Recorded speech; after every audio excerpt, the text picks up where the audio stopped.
so much for sticking out the courses today. I think today's been a really important and interesting conference, and I'd like to thank Lindsay for having Youth Employment UK here and Tony very much for the welcome.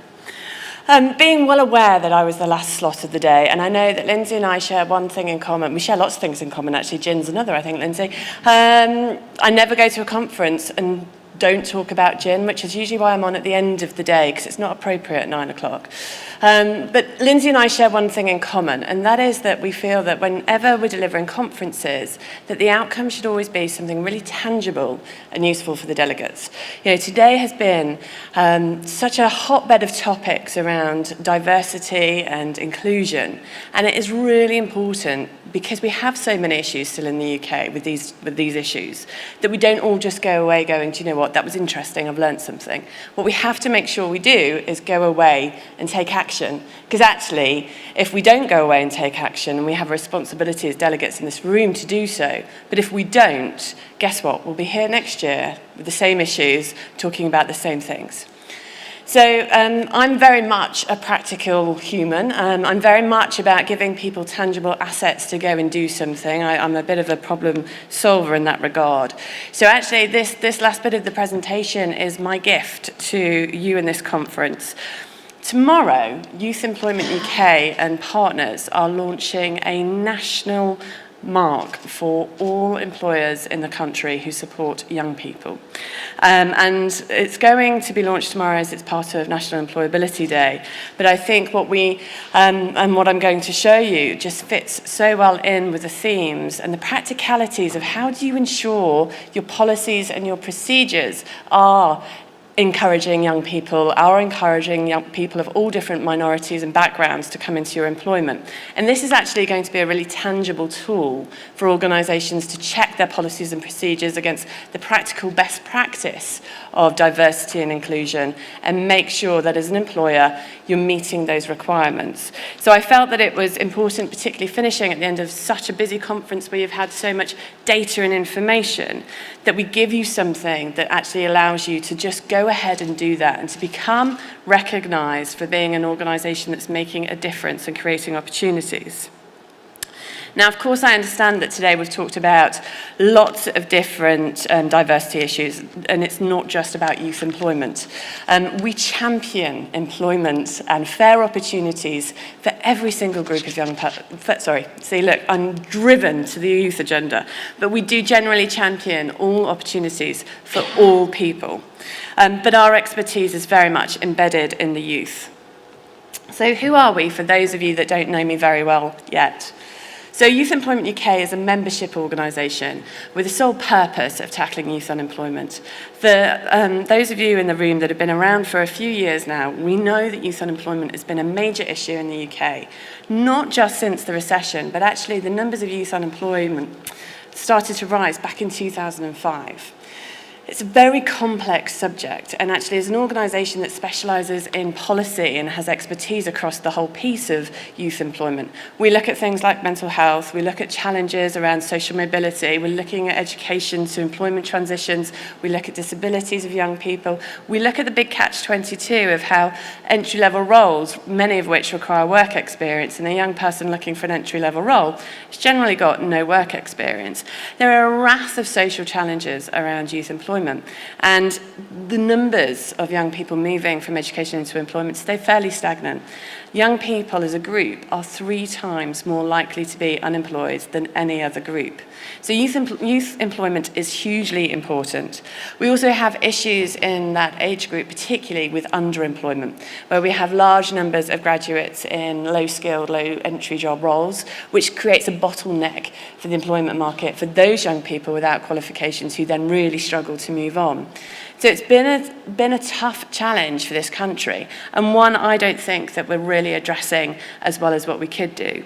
The Social Mobility Commission report, if you think you were passionate about the CAMS issue, oh my goodness, a social mobility report was published last week. I don't know if any of you read that, but what it tells us is that we've had 2 decades of poor social mobility practice in this country. It's not just one political party's policies and procedures. It's not just about austerity. We know that's not helping. But it is something that we're just not fixing in this country.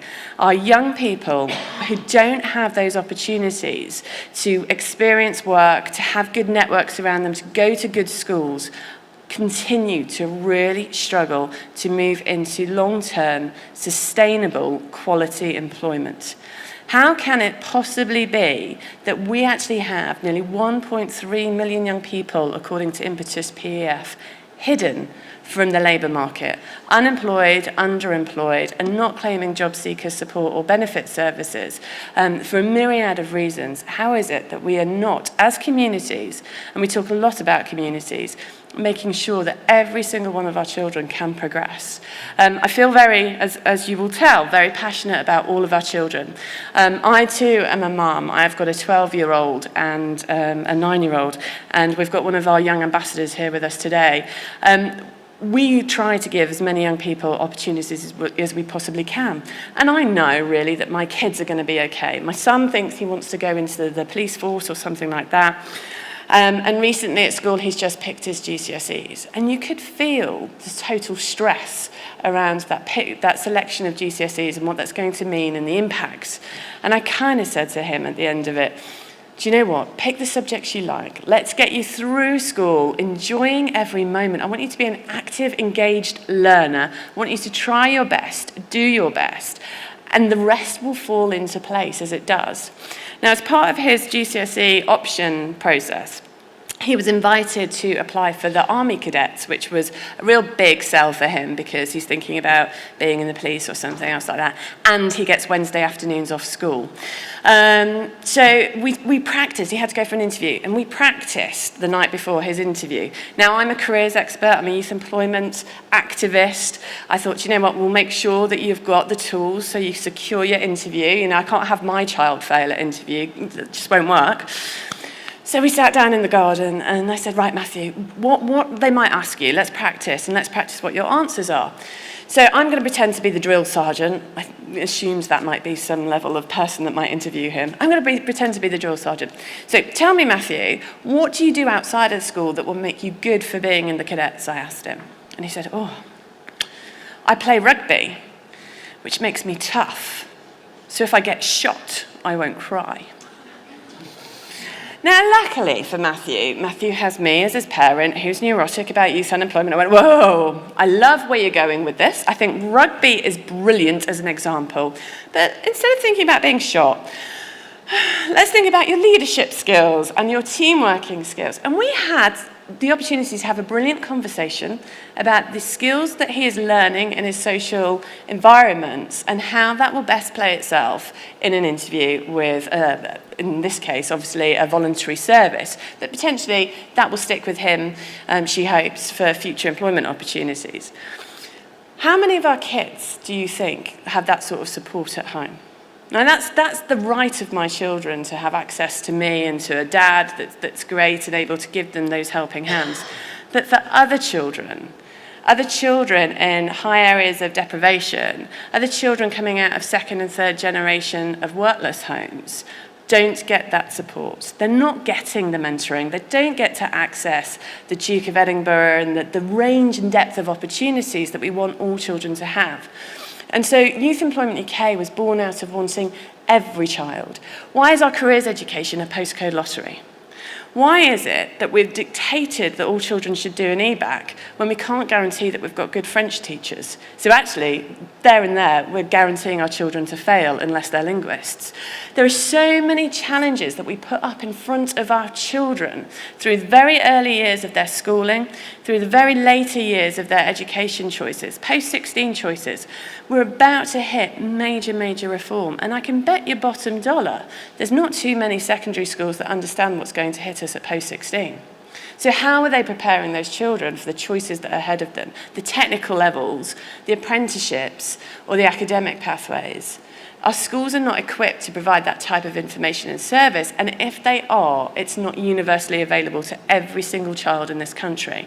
And there I have it in saying that every single child deserves the same rights, and the same access to good quality information, the same access to good training providers and colleges and education as everybody else. And that's kind of at the heart of us. It's about young people. It's about ensuring that 14 to 24-year-olds have access to one thing, and I guess, Kate, that comes with your passion to have them give access to them a universal mental health and wellbeing service. They should have access to a good youth employment service that talks about skills, talks about careers, talks about pathways, and signposts them to all of the things that exist and can create opportunity. And also, and very much at the heart of our work, is built by them. Too often we see politicians, policymakers, and senior leaders of businesses deciding what's good for young people, deciding what's good for youth employment, because we know best. Michael Gove, in his wisdom, cancelled the Connections career service and took out of the curriculum the standard duty of work experience. That is Whitehall, as I like to call them, pale male stale decision makers, making decisions about our children. I live in a place called Corby. It's high deprivation in Corby.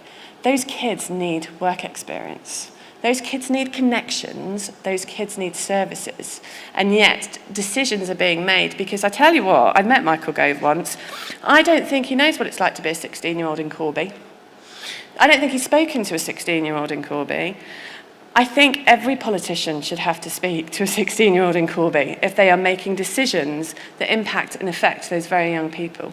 Our young people are certainly able to have debates and discussions around youth employment. We specialise in policy.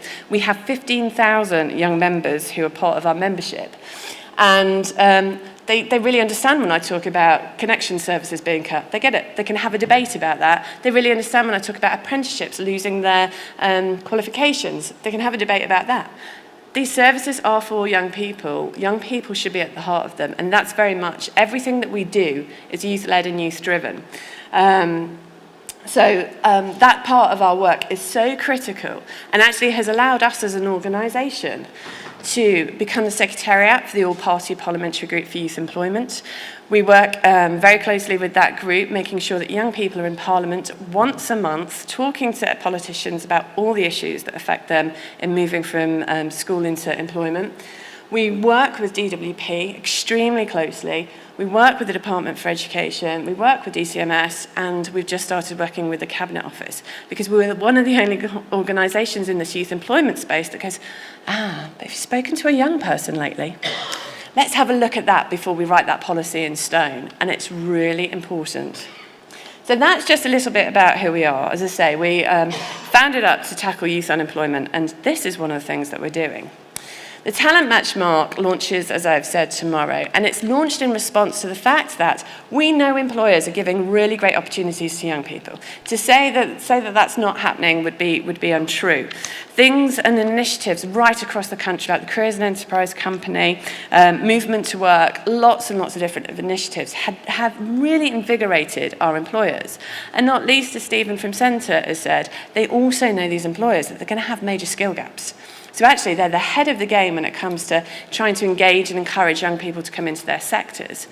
So how come is it that we have huge employer appetite to create opportunity and actually still nearly 1.3 million young people unemployed or hidden from that labour market?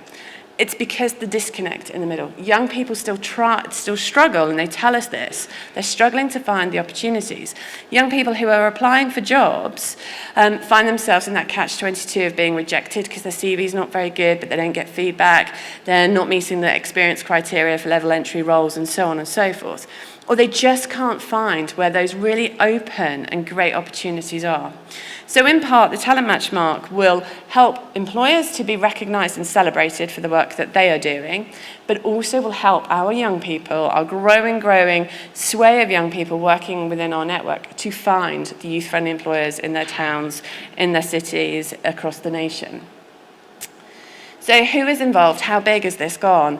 It's pretty big. So we are working with 21 partnerships. The lottery has supported this work to fund it, to ensure that actually we're offering the service for free. So this is a quality mark for employers that is available for free. Now, when I say employers, and I know there's training providers in the room, you're employers too. The amount of training providers that I'll talk to who don't themselves employ young people or offer work experience opportunities. It's the same for youth organisations, actually. The amount of youth organisations that I've been to talk to, and they go, oh, but LJ, we don't offer work experience here because that's not what we do. We do the service provision. Well, actually, we're all employers. I'm an employer. You guys are employers. So this is something that we can all get involved in. What sits behind the talent match mark are 5 principles. These principles were actually created back in 2012. So this isn't a new concept. This is just a new collaboration that's going out with a big bang tomorrow. The 5 principles of youth-friendly employment are there to support employers to understand what good practice looks like. And guess what? These 5 principles were created by young people who have had barrier after barrier in trying to engage with the world of work. So they've told us back in 2012 with a range of stakeholders where the barriers are and what good practice would look like. So the 5 principles are about creating opportunity, careers talks in schools, mock interviews, work experience. It's about opening up those doors so every child has an opportunity to meet with an employer and engage with some activity. The Careers and Enterprise Company research tells us that young people need to experience 4 contacts, good quality I'd like to add, that 4 contacts with an employer to make them less likely to be neat, 25% less likely to be neat than their peers. So we need to create those opportunities to make that happen. We talk about recognising talent, and this comes where we've got level entry roles where we recruit around A to C GCSE grades when they're not necessarily relevant to the job, or we're asking for experience for a level entry position. We need to recognise that some of our young people have come from a place where they're not necessarily going to be able to tick all of our boxes, but by God, we are missing talent when we exclude some of these people from our application processes. So let's recognise them. Fair employment. Let's pay correctly for the work that our young people are doing. Let's make sure they're entitled to the same benefits and services as other employees. And I heard earlier an organisation, was it PepsiCo, talk about that they're very proud of the fact that they pay their young people in line with all of their colleagues and workers post their apprenticeship. So there's lots of practice and guidance around these 5 issues. Developing young people as they continue into employment.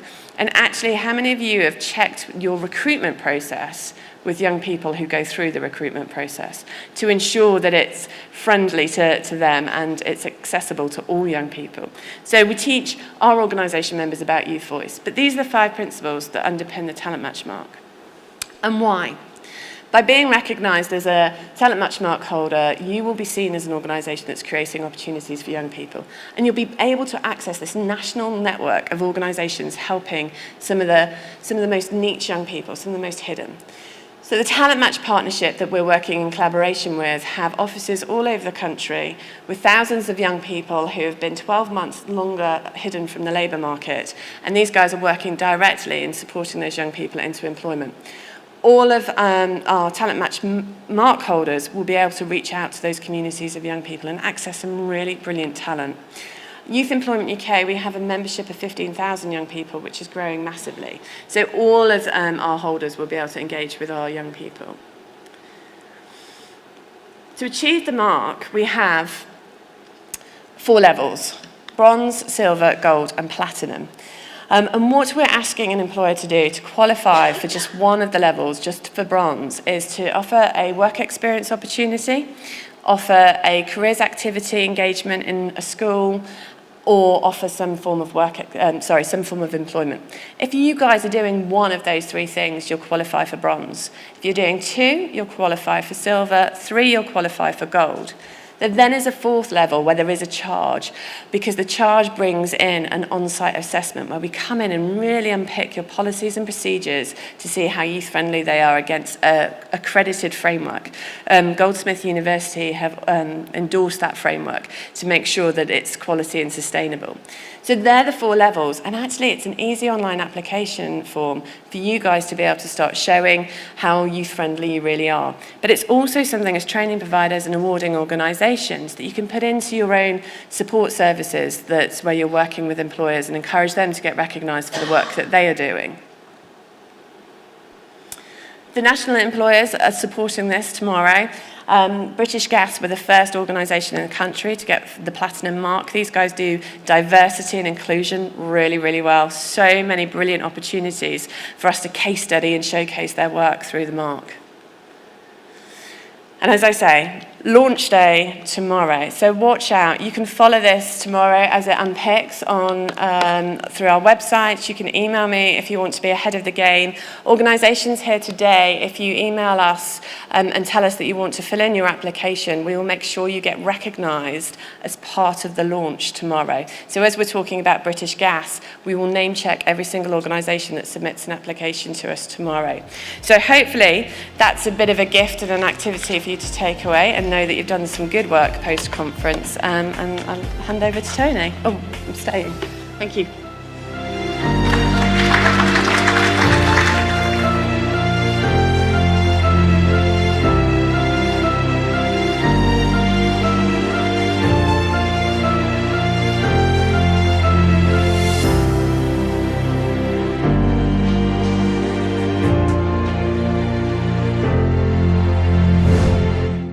Think apprenticeship. Think pathway.